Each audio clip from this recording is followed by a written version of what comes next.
and there's some white guy playing a woodwind instrument, and he's going...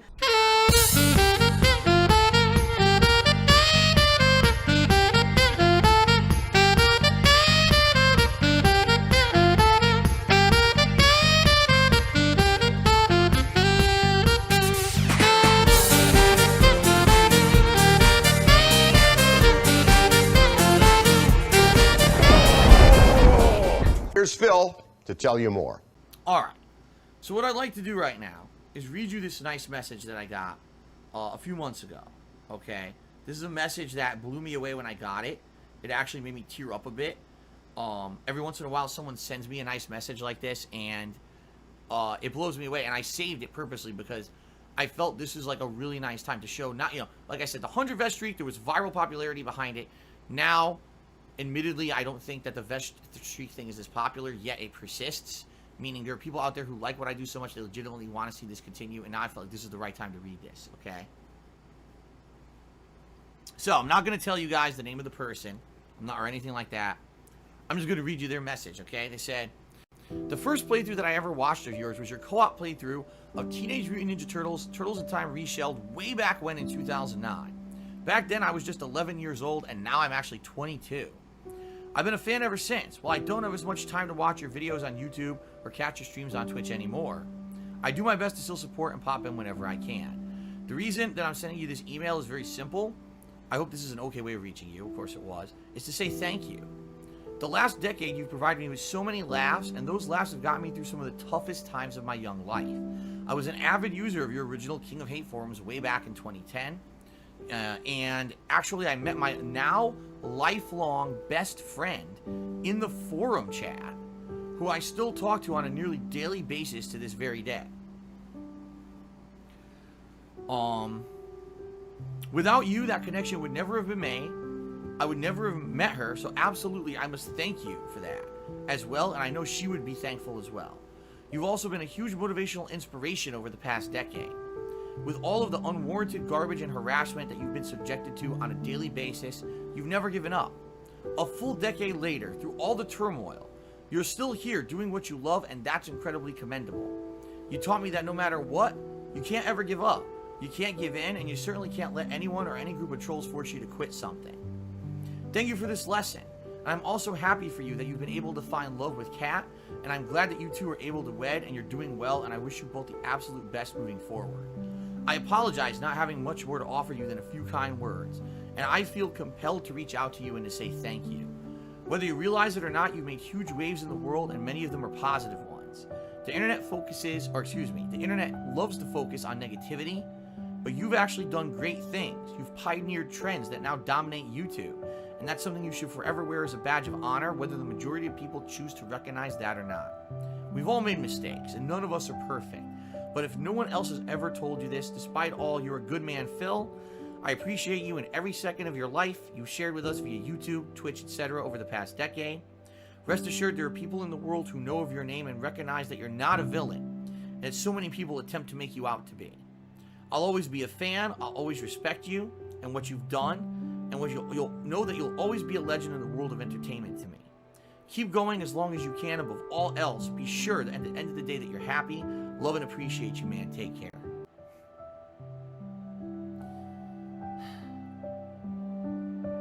And the reason that I read that to you guys is because I just want you guys to understand that means the world to me when I get a message like that. Like, it's been tough. My life has been tough. Over the last decade, it has. Shut up! Oh my God, I don't care!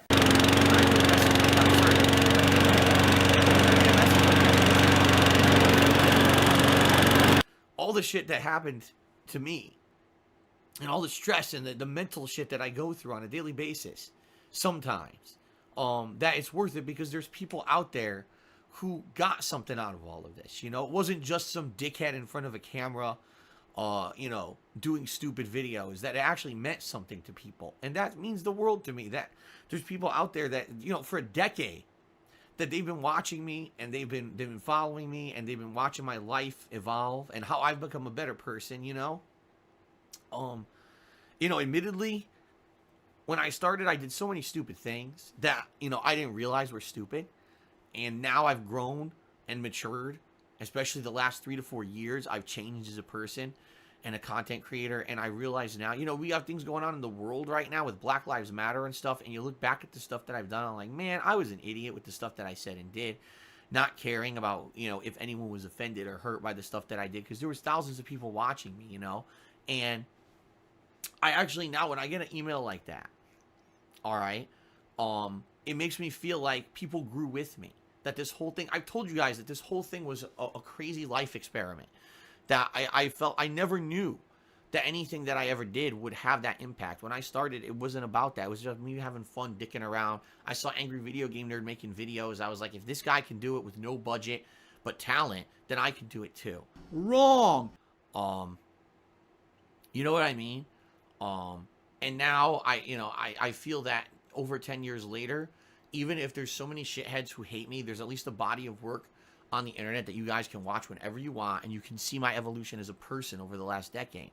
And that means the world to me to get a message like that. And listen, I'm certainly not trying to downplay people who have been incredibly supportive to me on the streams and everything, but that kind of message right there, that makes it all worthwhile. It does. Like that, it touches me, and it makes me know that, you know, there are people who get it. That there are people who get it. They understand who I am and what I'm about and why I've done this as long as I have and why I'm still doing it, and I'm not going to give up doing it, you know? That's cool. That is so meaningful to me to know that there's people out there that it resonates. They get it. They understand that I purposely cannot give up on this, that I want to do it as long as I can, that it means something to me, and the fact that it has meaning to you guys and you understand it, you know? Thank you for that. Thank you so much. That message, I saved that purposely for months until I felt it was the right time. And I hope that you guys, you know, I feel that there's people out there that are like that get it, but they don't want to say anything. Like I said earlier, there's people who are just so afraid of being trolled by the shitheads on the internet, but understand that none of this, what they say and does matters at all. None of it means a damn thing.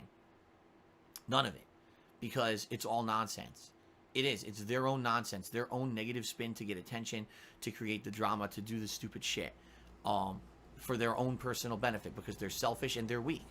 You know, not a single person of those people who constantly try to bring me down could have ever gone through what I've gone through in the last decade and kept doing it.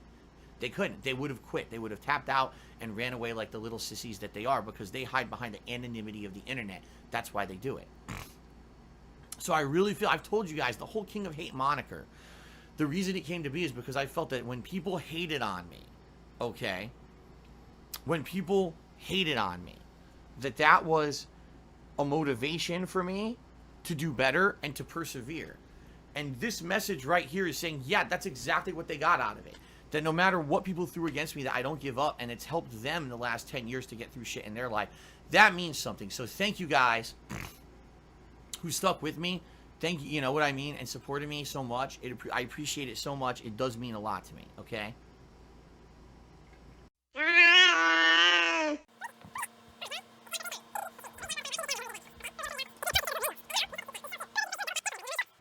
Okay, I'll see you later. Okay?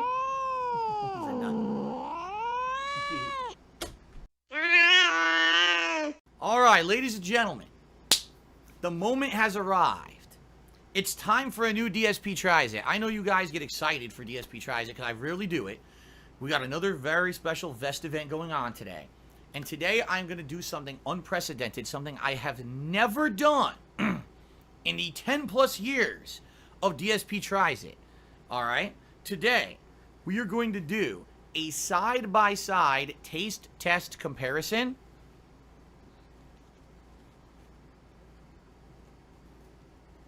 Two burgers from Burger King. Yeah, that's really bad, guys. One is a real Whopper, and one is the Impossible Whopper. Sorry, guys, I don't eat fast food. Sorry, guys, I don't eat fast food. Sorry, guys, I don't eat fast food. But since we've been doing these Vest celebrations, and since you guys are so supportive, I decided I would do a DSP Tries It, and you guys said, we got to do this, man. This is something that we've wanted you to do for the longest time. Didn't happen. That looks like almost like real meat. You can actually see it's not perfectly rounded. Smelling it, I smell the condiments, like the tanginess of the ketchup. I smell some of the onion. I smell a little bit of the charred meat. Smelling the one that I suspect is the Impossible Whopper.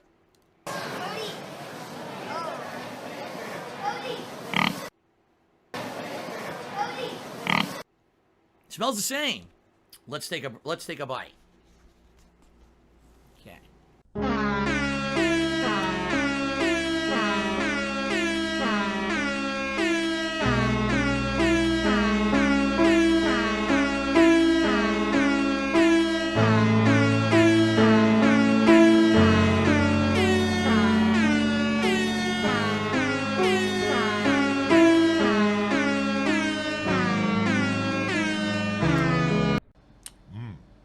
It's tasty.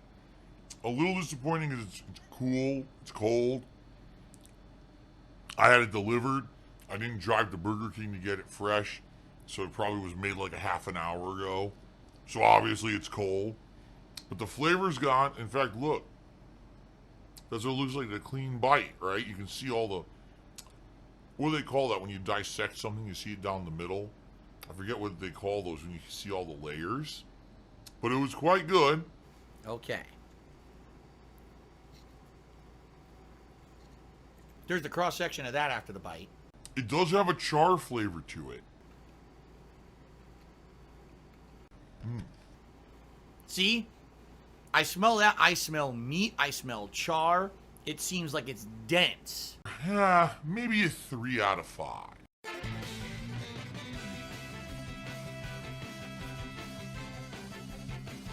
is remix music of Splash Hill Down.